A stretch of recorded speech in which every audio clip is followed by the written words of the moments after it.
Oi pessoal, tudo bem com vocês?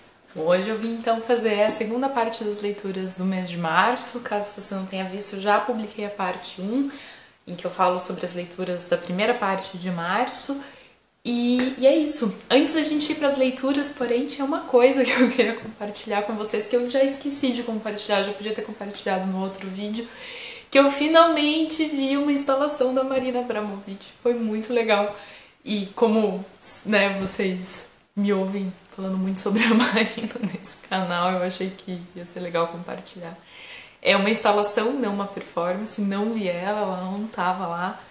É uma instalação que está rolando na Biblioteca de Copenhague e é muito legal porque ela interagiu, fez ali uma instalação com os livros raros da biblioteca. Então você entra numa sala sem celular, sem câmera, sem nada, então eu não tenho imagens para mostrar para vocês. E é uma sala onde estão esses livros raros, então a experiência em si de ver os livros raros já é muito legal. É muita coisa interessante, tem uma Bíblia de Gutenberg, tem escritos da Karen Blixen, tem, enfim, várias coisas muito legais. E tem então aquelas plataforminhas da Marina, desses objetos que ela faz e tal, e você fica então nesse espaço por 1h30 e você recebe um negocinho assim, um fone de ouvido, um aparelhinho pra ouvir a leitura desses livros, já que então você não pode mexer nos livros, né? Eles não estão disponíveis para você manusear os livros, são livros raros, afinal de contas. Você ouve as pessoas lendo e tem comentários da Marina sobre os livros, sobre a importância dos livros, o que ela achou, assim, um pouco. Então é muito legal, porque você entra nesse lugar super quieto, sem noção de tempo, sem outra coisa para fazer a não ser curtir os livros. Então foi uma experiência bem legal, chama Method for Treasures.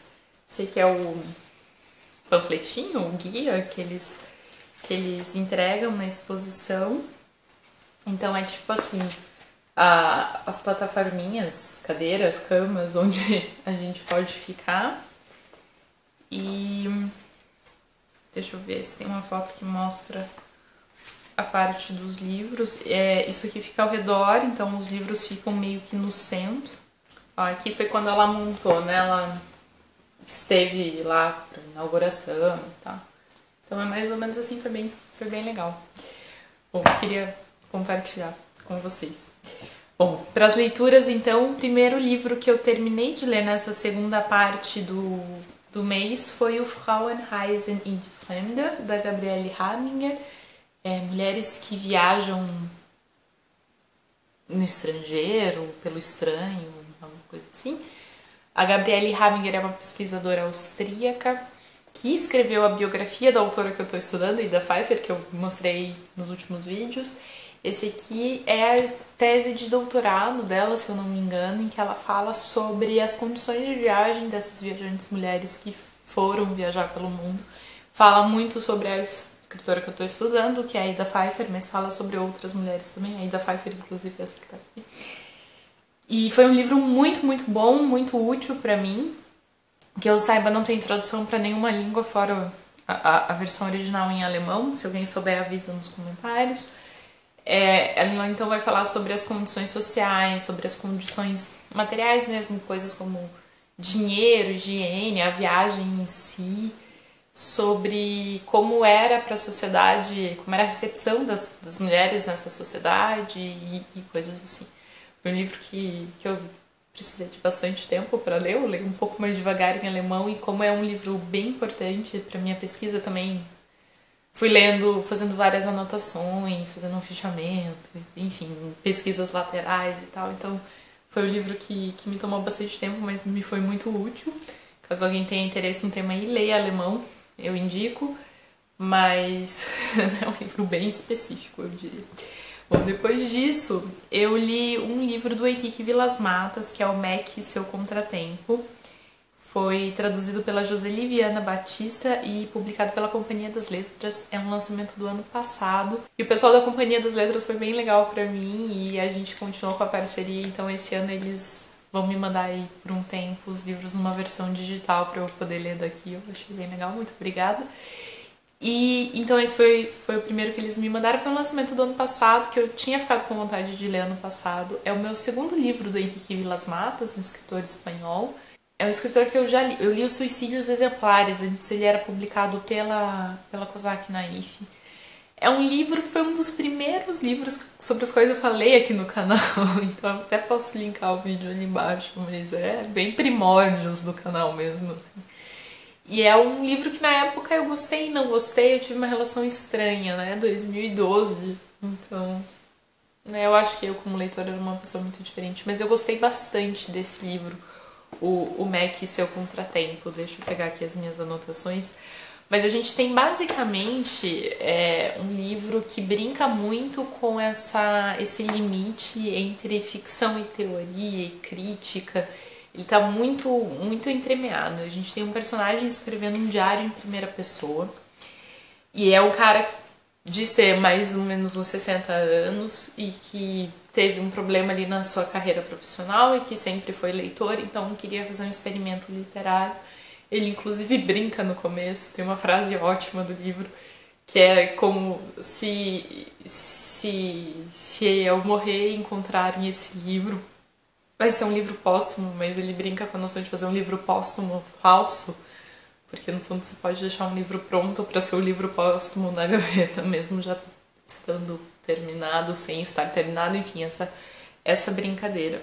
A grande questão é que esse personagem que está fazendo o diário, ele fala muito sobre literatura e ele faz a crítica, ele pensa em reescrever um livro de um escritor que seria vizinho dele. Então ele vai comentar capítulo a capítulo desse livro e o que ele mudaria, e como funciona, e quais são as técnicas, e qual não sei o que, e qual não sei o que.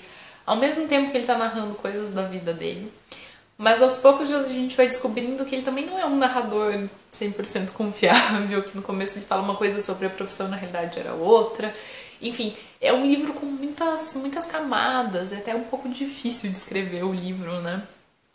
Então ele vai brincar muito entre esse limite, porque esse personagem, por exemplo, faz uma crítica literária desse livro do vizinho, só que é um livro que não existe, né? Ele faz uma crítica literária de um livro fictício, para propor uma reescrita desse livro, enquanto ele supostamente está contando a vida dele, só que ele também conta a vida dele com artifícios ficcionais.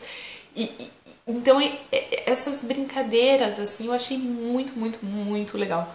Foi um livro que não me cativou nesse sentido assim, nossa, preciso ler, quero saber o que vai acontecer depois. Não é um livro que teve esse ritmo, essa proposta, mas eu achei que foi um livro que me fez, assim, falar nossa, muitas vezes, assim. Ele também traz muitas referências de outros autores e outras coisas, então é aquele tipo de livro que cita autores e livros cada página, o que eu também acho divertido. Ele também brinca um pouco com o formato, ele começa a falar sobre o conto, que ele acha que é o formato ideal da literatura, e daí ele se propõe a escrever um diário, só que como o diário ele também não segue todas as convenções do gênero diário, a gente sabe que é um diário porque ele diz que é um diário, mas não tem aquelas convenções tipo, tal dia, tal coisa, tal não sei o quê. Então ele sempre fica puxando, assim, sempre fica brincando com essas noções literárias. Acho legal também a maneira com que ele brinca com essa coisa de autoria em primeira pessoa, com a imagem do narrador, quem é ventríloco, de quem... Ele coloca essas imagens do ventríloco, por exemplo, nesse livro fictício, esse livro que não existe, né, que o personagem tá lendo.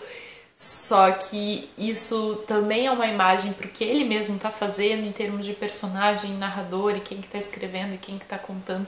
Então é muito legal com essas relações que ele faz, assim. É um livro que eu recomendo bastante para quem tem interesse nesse tipo de literatura, que fala sobre literatura. Foi uma leitura bem interessante aí que eu fiz nesse último mês.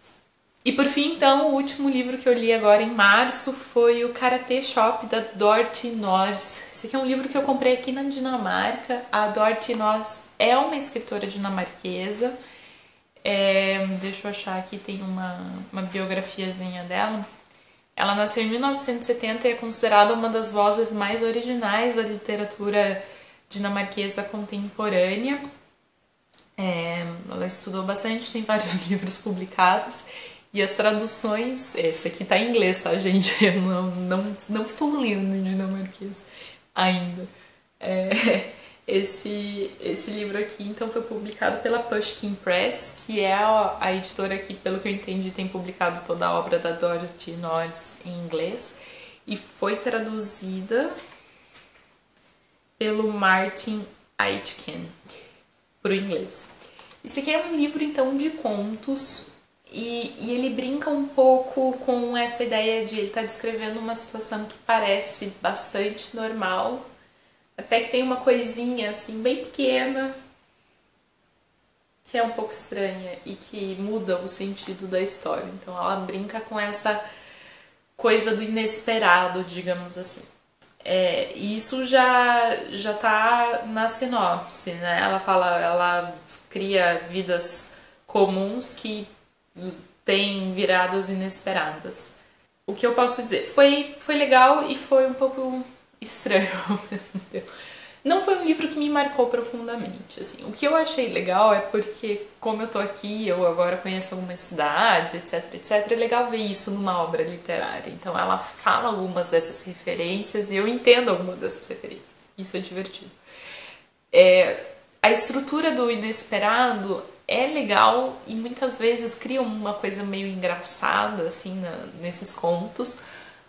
Mas ele começa a ficar previsível depois de um tempo, porque você saca o que ela quer fazer e você entende, então a fórmula vai se repetindo. Tudo bem que é um livro curto, não são tantos contos assim, então né, se fosse um livro maior seria bem cansativo mesmo, mas ele perde um pouco da graça, assim, depois de um tempo, assim. Outra coisa que tem é que o humor dinamarquês é um pouco diferente e eu acho que isso se perde um pouco. Talvez até na tradução, mas ainda mais a gente lendo, né? Humor é muito difícil falar sobre humor, explicar o humor, caracterizar o humor, mas eu acho que se for para tentar de um jeito muito simplista, eu diria que os dinamarqueses têm um humor um pouco mais inocente, um pouco mais simples comparado com o nosso, o que é uma leitura muito breve, assim, é bem básico o que eu tô falando, né? Bem superficial. Mas alguns são legaizinhos e o outro tá, é isso. Então isso também é uma coisa que acontece nesse livro. Mas, assim, foi legal conhecer uma autora daqui e... enfim, é isso. Não sei se eu leria outras coisas dela, gente, pra ser bem sincera. Esse aqui foi o que na livraria mais me chamou a atenção. E agora não sei se eu teria interesse no resto, mas eu vou procurar talvez outros autores dinamarqueses e ver o que eu acho. Bom, pessoal, é isso. Então essas foram as minhas leituras aí da segunda metade de março. Caso alguém já tenha lido alguma dessas coisas, me avisa o que vocês acharam nos comentários. E também me avisem o que vocês deram de legal e, enfim. Espero que vocês tenham gostado do vídeo e até o próximo. Tchau, tchau.